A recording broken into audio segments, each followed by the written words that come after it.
أعوذ بالله من الشيطان الرجيم నేను శపించబడిన బహిష్కరించబడిన శైతాన్ నుండి రక్షణ పొందటానికి అల్లాహ్ శరణు వేపు.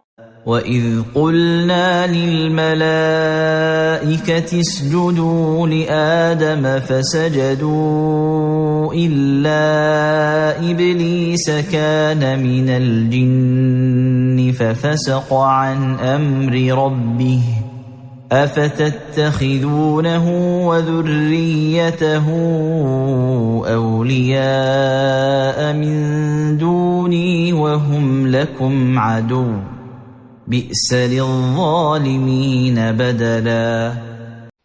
మరియు జ్ఞాపకం చేసుకోండి, మేము దేవదూతలతో ఆదంకు సాష్టాంగపడండి అని చెప్పినప్పుడు ఒక్క ఇబ్లీస్ తప్ప మిగతా వారందరూ సాష్టాంగపడ్డారు.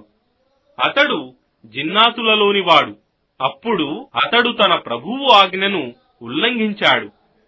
ఏమి, మీరు నన్ను కాదని అతనిని మరియు అతని సంతానాన్ని స్నేహితులుగా సంరక్షకులుగా చేసుకుంటారా?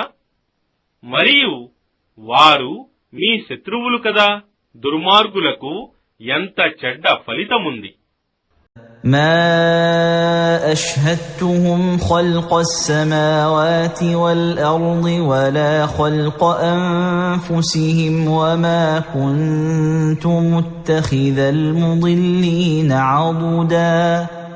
నేను ఆకాశాలను మరియు భూమిని సృష్టించినప్పుడు గాని లేదా స్వయంగా వారిని శైతానులను సృష్టించినప్పుడు గాని వారిని సాక్షులుగా పెట్టలేదు. మార్గం తప్పించే వారిని నేను అల్లాహ్ సహాయకులుగా చేసుకునేవాడను కాను.